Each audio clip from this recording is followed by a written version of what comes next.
Imagine if each morning when you wake up, you're smiling and looking forward to your day, knowing you are happy even while you're dealing with grief and loss.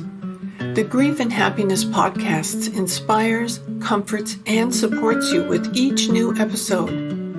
I'm Emily Thoret, welcoming you to explore with me your life of endless possibilities.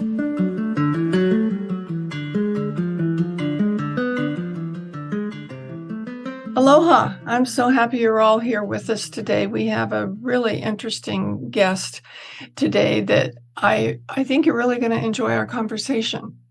So, welcome. Can you introduce yourself to us, please? I'm sorry, I'm kind of losing my voice, so it's kind of hard to talk.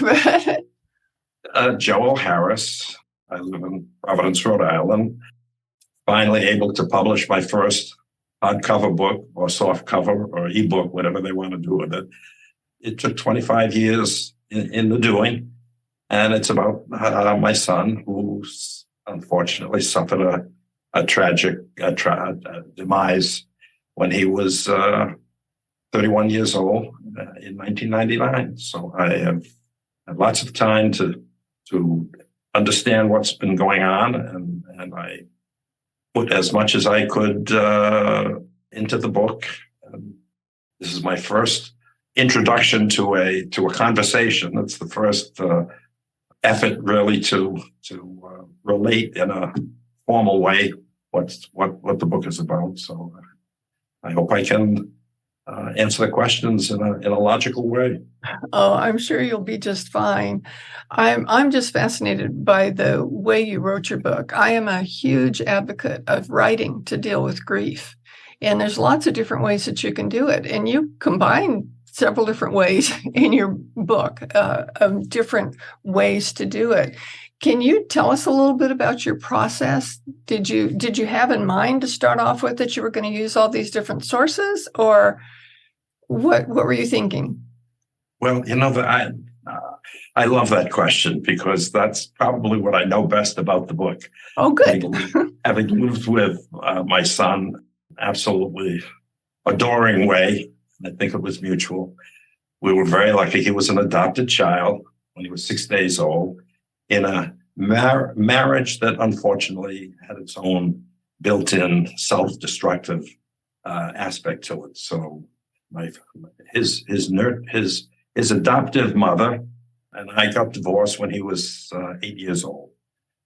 I think we all felt that we were letting Stephen's biological family down, even though we didn't know who they were.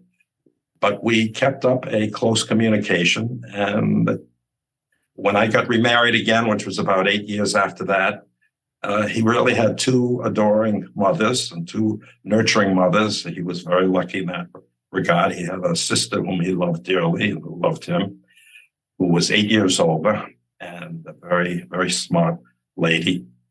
And we kept in close touch. I mean, the impetus to write about Stephen started very, very young. He was probably 3 or 4 years old, and coming out of that growing into a young child, into a very precocious child, and not really knowing anything about his background, who his parents were, having been told just a little bit, and from that a sort of enchantment which developed out of the imagination. You want to imagine things that are all positive.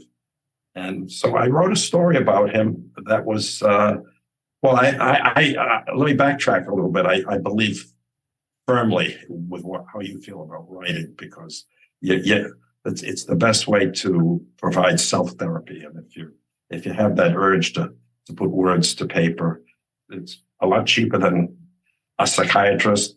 And I think it's probably more beneficial in the long run. But it's something you live with your whole life. In any event, I started writing when I was a junior in college at Harvard, and I took the wrong writing course.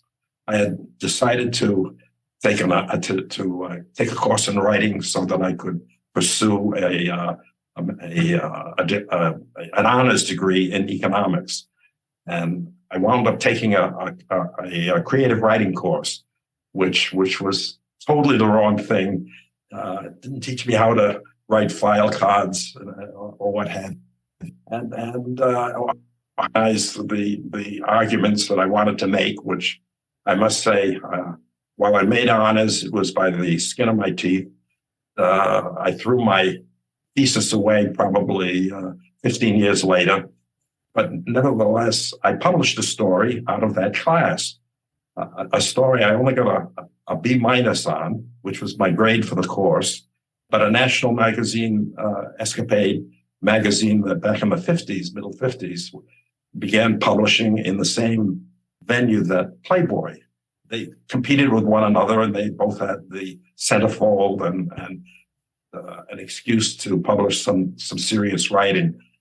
And they were very tame magazines compared to what is going on in today's media. And I actually got paid $100 for it. I won a college writing contest. 6 collegians from various universities throughout the country were published. And so it made me think, well, here's something that I could just keep doing. Well, it took me probably 10 years to get published again. And that was in an international magazine, Transatlantic Review. And they were published in London and in New York. And then I published again a couple of years later in Prairie Schooner at the University of Nebraska. And that piece got reprinted in a high school textbook. So I thought I was off and running on a career that maybe I could leave working for a family business. So I really wasn't very happy with, but passably good. Anyway, I wrote the first story about Stephen in around 1970 or so, and that again was accepted by Transatlantic Review, and I actually got paid $65 for it, which was a fairly decent piece of change, probably 1/10 of what the dollar, or 10 times what the dollar is today. Well, they didn't publish it for a couple of years, and I was in a hurry. I was in a hurry to change my life. I asked for it back. They said, "Well, okay, if you're patient, you can be sure that it will get published." Well, that's one thing you got to teach a young writer, is to be patient. That's a hard thing to learn. So it took me. Well, the story never got published again until it's the second chapter in part 2 of the book. So I did make use of it. Well, the crux of the whole thing is when Stephen left for Nicaragua, he left some of his clothes, his winter clothes, a lot of his books. He was a science fiction addict and probably read every science fiction paperback that ever got written. And he left his Mac computer and in my basement. And of course, the fateful phone call came through from Nicaragua on a Sunday, and we just were shaken to our core. Probably a month or two later, I started to go through his things in the cellar, and I realized that I had this Mac computer. I turned it on. I found all his teaching files that I used in the book. I didn't use all of them because they were voluminous and essays, which I couldn't use, but I'm using in a second book. I was just fascinated. I mean, I knew he had written things that he had shown me when he was at graduate school. Graduate school was Rhode Island College of Education locally. He went to Wesleyan in Connecticut, where he finished in the bottom 10% of his class. Barely got through, needed 2 courses to actually get his diploma, even though they let him go through the graduation exercises. The irony in all of that was that he got perfect 800 board scores on at least 2 out of the 5 tests. One was chemistry, where he bunked through most of his high school work. He was one of those underachievers who needed to really be stimulated. And when he got to Wesleyan, he met a whole bunch. It was like he met a surrogate family of young people that he remained friendly with. He thought he could get through his classes without attending lectures. He would write essays in his own impertinent style. And he managed to get through. And as I say, he managed to graduate. After a year of bouncing around, I convinced him that he should go to the local teaching college, which was Rhode Island College of Education. And he finished in the top, maybe the top 1%, 2%. He got all A's. He was excited to studying teaching. He found his niche.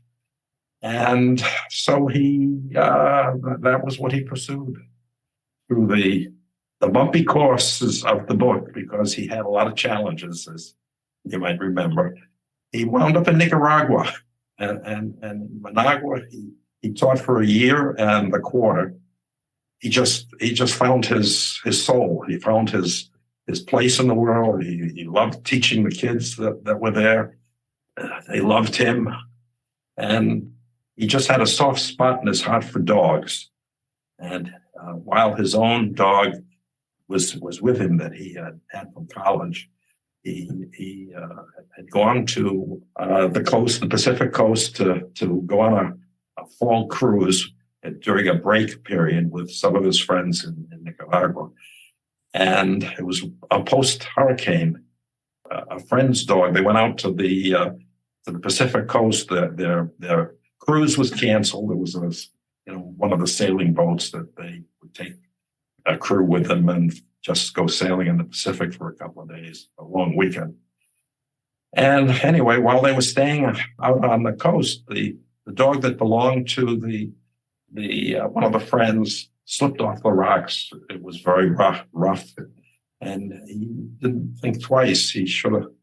His impulse, because he was a dog owner, because he was a dog lover, he jumped in where he shouldn't have, and he was a very poor swimmer.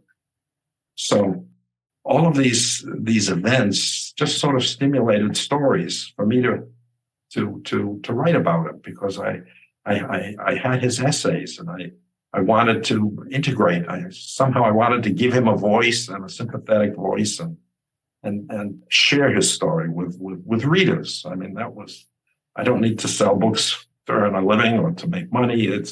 It's a love of communicating on his behalf.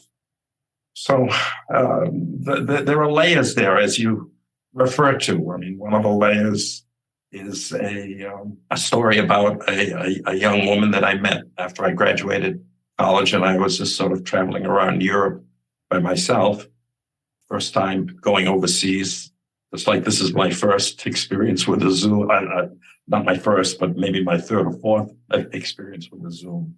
But I met somebody that sort of kept me enthralled through most of my late or early adult life. And she turned into a writer. She was a philosophy professor.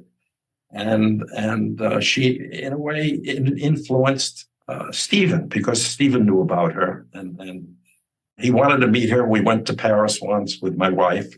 We didn't, because I didn't want to. I didn't want to disturb stuff when others had gone by. But right about the time that of the mid-90s, I learned through the internet, unfortunately, that she had lost her son, whom I had met on one trip to visit. So that really starts you thinking about what's going on in life and the trajectory that you share, and that you, unfortunately, in this case, end with a joint tragedy. So I wrote a story set in Paris, which was called Proof, and I used a conversation that Stephen and I had been having for many, many years. He was now just finishing up his graduate school, and it was a dialogue that I told him I could prove to him that God existed. Well, I don't want to bring religion into the subject of grief. I think they deal with it very effectively. And I certainly couldn't add any religious dimension that hasn't already been discussed and argued for centuries. But that short story turned into a novella, and it actually was accepted for publication a couple of times. And I sort of got cold feet because I didn't want it to. I was now turning it into part of this book about Stephen, and I didn't want to have conflicts between a journal who was going to publish a novella and the book. And so I got cold feet and backed out and thanked them for their acceptance. Just as this book was accepted a couple of times by independent publishers, but before it was really in the form that it's in. And I'm glad I didn't accept the contracts, because I later made contact with a terrific editor who was extraordinarily helpful in a very tactful way. And I think it turned into the best possible book for present publisher, whom I'm really very happy with, and I'm glad I got cold feet again, because I didn't want my child, this book, and Stephen the child to go into the marketplace without being well represented. Yes. I mean, I don't have an agent. I've done everything on my own, which is why it's taken so many years to finally produce something that I'm happy with. But I've published probably 25 essays, and including one novella that have been in some very nice journals. And so I always had my hopes up as a writer. And now I've talked on and on and on and on. So I'll. Well, I enjoy it. Yeah, I'm enjoying hearing the story about it, because a lot of us think of writing as something that you have to start and then finish and then go on to the next thing. But sometimes, like with your experience, it became so much richer because you kept thinking of different ways to do things, different things to include. There's such variety in this particular book that makes it not like anything else I've read anyplace, and it makes it very interesting. And I think that's, especially when you're writing, when you're dealing with someone who has died that you were very close to, it's a good way to do it, because different things come up at different times. And if you deal with them in writing when they come up, then it could be that you're just writing for yourself and it's all in a journal that you put this stuff down. But it's also kind of wonderful when you're able to share it with other people and they go, oh, I had that experience. Yes, definitely. You think you're the only one that's experienced something like this, but everybody has. Yeah. At some time in their life, because no one escapes grief, and it wears a lot of disguises. You can lose your job and you're grief stricken. You can get divorced. It doesn't have to be somebody passing away. Yeah, that's right. I think I lived with grief and have been sensitive to it, and say I have been a businessman all my life and in various enterprises. Fortunately, halfway through my life, business career, that is, I was able to begin a business with my brother David, and it was based upon earlier experience that we had with our father and uncle, and we made a much better success of that than I could have possibly have expected. So the thing with Stephen was that he wanted to write himself. And the other dimension that we haven't mentioned, or I haven't mentioned, is the story that introduces each section of the book. There are 8 sections of the book, and they are preceded by a fairly long paragraph from his. All I can say, it's a science fiction book, but it's not like a science fiction book. It's almost like something that Homer, the Iliad or the Odyssey. It's a reflection upon experiences that he's describing, and Stephen called them the history of Latham, and they almost parallel his teaching experience. well, I deliberately made them, picked out sections that chronologically patterned his own history. This immortal called Saren dies young, but it's about halfway through the history of Lathram.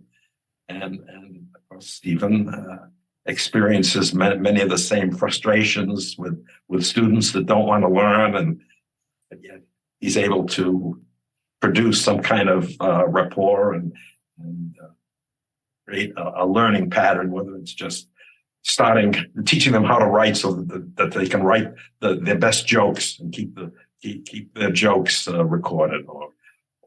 But in any event, each of these sections is a layer that I think astonished me about Stephen, because I didn't know anything about this. This is the principal discovery that I made when that Mac computer was loaded with just these files that nothing else. There were no email. Well, I couldn't get into the emails because I didn't have his code. But everything that was extraneous was eliminated, and all I had were these files: the history of Lathram, his essays, his teaching journal, his teaching experiences. When he showed me early on, he said, I said, keep a journal. I'm giving him the advice that you are giving your readers. But it's absolutely imperative. I mean, if you're inclined, just trust your speaking voice. I mean, I've gotten so almost beyond trusting my speaking voice because I'm 87 years old, and I'm lucky to keep consecutive thoughts going. But I was amazed to find this particular dimension in Stephen's work. I still don't understand it. I've shared it with his college friends, and they tell me it has something to do with Dungeons and Dragons, which they all used to play together. But that's something to pursue. If I live long enough, I'm gonna try and present that one. It's so interesting with the writing that we do. I know I live in Maui now, and I moved here a little over 7 years ago. And when we came from the mainland over here, we had to get rid of a whole lot of stuff because you have to take it across the ocean if you're going to bring it with you. And you don't want to take anything that you don't need to. So I ended up going through a whole lot of things. And I found so many things that I had written at some point. I found letters that my grandmother and her first husband, and I didn't know she had a first husband, but they were beautiful love letters. I found all kinds of different writing that I had done, that my family had done when I was going through, and nobody ever did anything with them besides tie a ribbon around them or put them in a shoebox. But I found so many of these things as I was going through. I felt like I developed a whole different relationship with so many people that I wish I would have known these stories and these things while they were still around, and I could have talked to them about it or experienced it with them. Yeah, I know that feeling too, because my mother's mother, my maternal grandmother, lived with us for a while in her right at the end of her life. She lived till about 95, so it was from about 87, 88, where I am now, 87, and hopefully I have that kind of longevity because my mother lived to the same age. She spoke Yiddish, which is not the form of Yiddish as I understand it. It was a medieval German.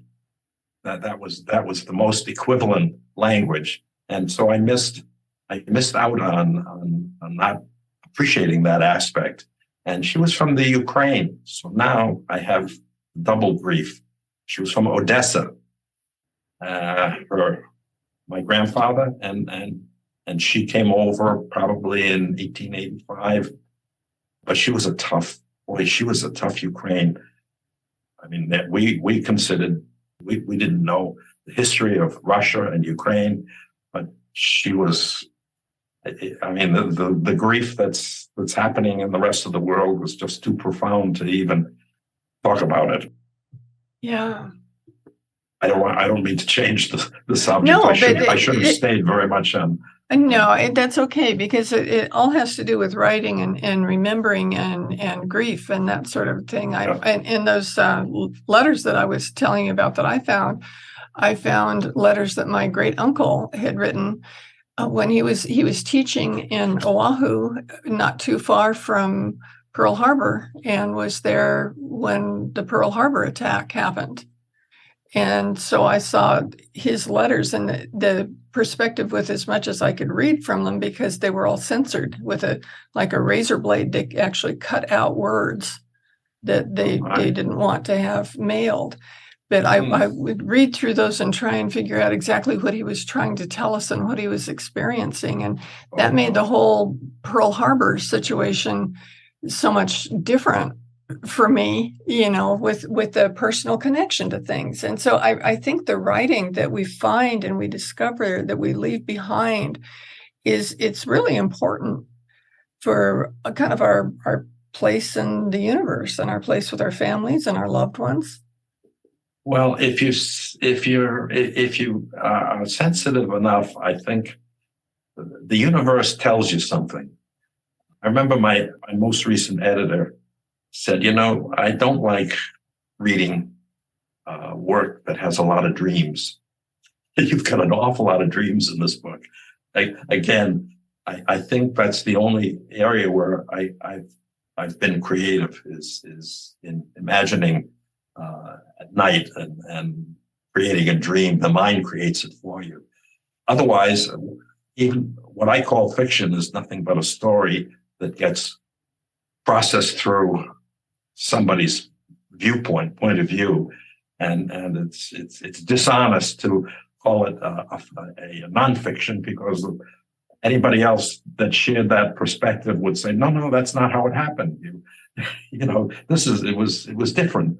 So a story is a story, and some of the pieces that are in Searching for Steve, just to put the title out there, were published as fiction. Some of them were published as nonfiction. To me, they're just stories. They're stories, yeah. I can understand that. And I like the aspect of dreams that you mentioned, because our dreams can be very interesting. And I do keep a dream journal. I don't write in it often, but when I wake up and I remember a dream that I had, I try and write it down, because I find I discover things in there. It's not literal, like whatever it was that you dreamed is not the experience, but whatever it is that you're writing about, it comes into things that maybe you need to think about, or maybe you do need to talk to somebody about something to learn something that you didn't know. It's fascinating. So I can't tell you where all those dreams come from, but I think it's a really good idea to write them down. It's another form of writing that I think is very valuable. Yeah, and the editor said, if you want to leave them in there, I won't make an objection. So he let me keep them. So that's what a good editor does. By the way, as you know, I'm sure. Yeah. They don't get arbitrary. I do have that sort of conversation every once in a while when the editor says, you need to change this like this. And I say, nope, that's what I meant, Yeah. So you have to really know what you're trying to say and feel that was exactly what you meant to say and leave it in. Or it could be something that could be changed so it's easier for somebody else to understand. Yeah, clarity. I think that's why we have editors, so that we can have a different perspective and make it the most universally accessible. That's a good way to put it. Absolutely. Yep. So thank you for making me think about the different layers that you perceive there, because I think it's a dimension that might confuse a reader, but I think hopefully they'll get through the story and maybe relate their own experiences, I'm sure. And Stephen will be validated. I will go forward thinking that I did the very best job that I could, and especially the responsibility that I owed him, and that I owed the families that were somehow bound up in his history. It's a beautiful way to put it. And it's so wonderful to be able to get that story out there, because so many times someone will pass and not have expressed what they wanted to get out there during their life. And if somebody else can help them live on through what they write about them, it's really good. Yeah, and especially, I don't know who's going to pick up my pieces. I haven't seen any Plato following me behind, picking up the sages' words of wisdom. So you got to do it yourself. Yeah, you want to get it done. You really got to live long. That's a real key to it. Try to keep your wits about you, which was my father's favorite expression. I love that. I always, for some reason, I had it in my mind that if I could just write a book, then people would remember who I was. That was important to me from early on. And I didn't consider myself a writer. I was when I was growing up, I was always considered slow in my classes.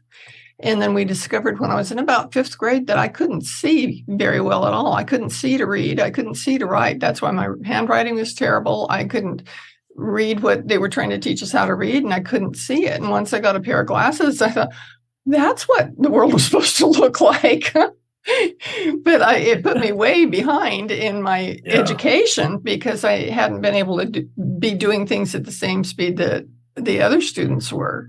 And so reading and writing became very valuable to me. I could really see the value of it. And I'm just so thrilled that I've gotten to the point where I've taught writing for most of my adult life at the university level. And I just love doing it. I love being able to give people the tools to bring things out of their mind and be able to express themselves and tell their story and tell what they want to be out there. Well, there are so many writing courses, and there are lots of opportunities to get into programs from the junior college level up through graduate school. And there's almost an industry of teaching writing. But the point is really, it will teach them how to think, how to read better, how to enrich their lives. They're not going to, the percentage of people who are going to turn into serious or even attempt to be a serious writer and ever get published, which is it's easier to get into Harvard than it is to get a book published, and forget about Harvard. So I think I got in because I was an athlete. I wasn't a student, although I was a good student, and I got good grades and decent college board scores. But I was like my son, except I was in the bottom 20% of the class going in. And when I gave up running track, and I was a good track athlete, and when I decided I was just on the cusp of maybe getting honors in economics, which I happen to like, and I had the time to put into writing the thesis and preparing for the oral exam.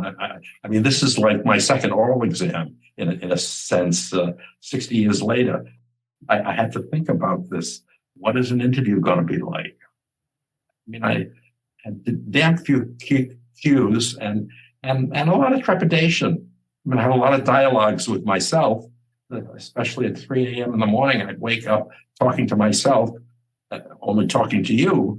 And of course, it's a lot easier if you have courage to go through, just face up to the event. If you want to be a writer, you have to go the whole 9 yards, and you have to do things that you're not comfortable doing. But in any event, I managed to finish in the top 25% of the class, from the bottom 20%, because everybody was smarter than me or better educated. They may not have been smarter than me, but they had better education. I had a high school education, and I was a jock, and I was an athlete right up until my senior year, and I loved it. I would have continued that way if it didn't break a bone in my foot.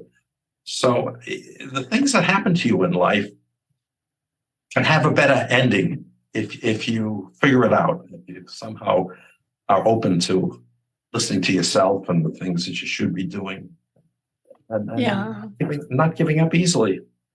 that's right.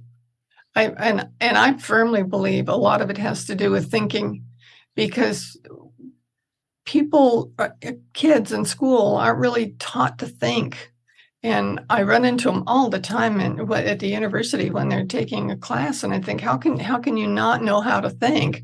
So I spend a lot of time teaching writing with helping them learn how to think and value the process of thinking and value what they think. Because a lot of times people think that if they thought of it, it's not that important, that it has to be by some big name or big authority or something to be important. But what you think is what governs your life. And so your thinking is very important. The choices that you make, yes. And that, I'm glad you brought that up, because that really is the way I look at Stephen's life. He wanted to be a teacher. He was good at it. It took him a while to become good at it. His students in Nicaragua wrote the condolence letters that really stimulated me. I was so blown away by them that I dedicated the book to the condolence letters to his students, and how we reach each generation and teach each generation is such a challenge, which as human beings, I think we're sorely failing at it. And it's how do we learn from the past? Unless somebody has got the skill set to make it interesting and relate it in a way that we want to listen to and relate to. And I think in a large sense, we failed our children. Mm-hmm. And technology.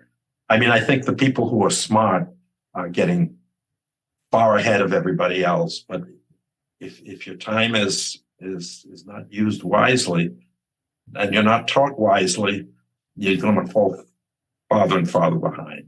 And Stephen was very sensitive to this, and he was just an idealist. He exemplified that idealism that we all have at some point in our life. It's the way I know he would want to be remembered. And if I've helped that particular memory along, he was a teacher, and he did a difficult job, didn't always succeed at it, but he really made a mark. He made his mark in a troubled country in Nicaragua, which is still got problems and issues. And I remember there was a sports program on Saturday afternoon, and I would have Stephen on weekends. And we used to watch the wide world of sports. The wide world of sports. I think. Mm-hmm. I watched that. Yeah. And they did boxing. They had frequently boxing matches, the World Championship. And I can remember watching the Nicaraguan welterweight champion of the world, Alexis Arguello, with Stephen. And we remarked on him, this skinny young man was such a skilled boxer, and he had a knockout punch. You wouldn't think he had the punch that he did, and he was a terrific world champion. Stephen had 2 of his children in class. Wow. Yeah. Well, I think he had a daughter and a son in different classes, because I saw Arguello, how many Arguellos? And I think we had a conversation after his first year, and he remarked on that. How that kind of serendipity shows up in your life. It's just the beautiful thing about being alive and being able to survive and to have just a humane attitude. It is. I think paying attention to serendipity is so valuable, because you can learn so much from it. It's like, oh, wow, I was just thinking that, and here it is, it happened. I don't think it's a coincidence. I think it's something that we learn from. So that's really interesting. Yeah. I border on being a fatalist, that things are predetermined.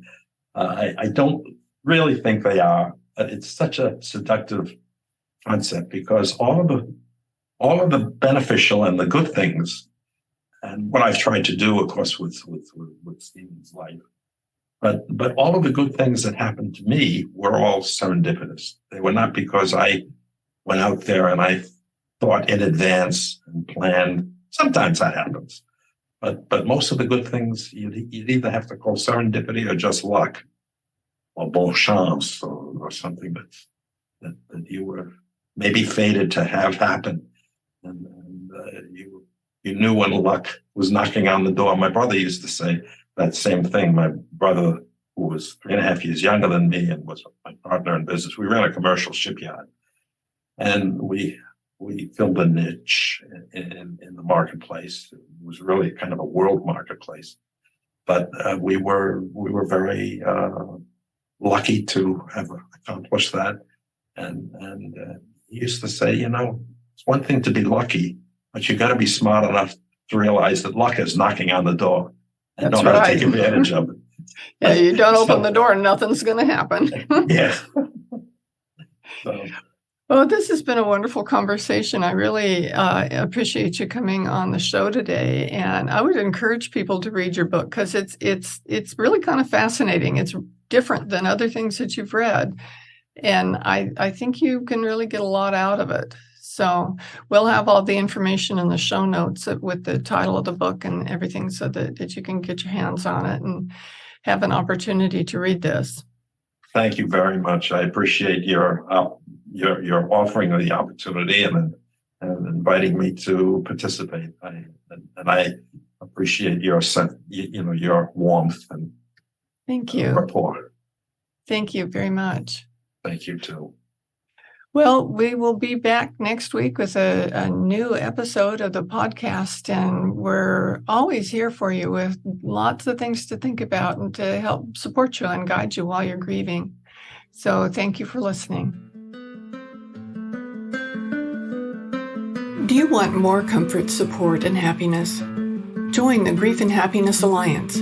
Visit my website at lovingandlivingyourwaythroughgrief.com and read my book, Loving and Living Your Way Through Grief. Be sure to subscribe to our podcast, rate it, review it, and binge on all our episodes on grief and happiness.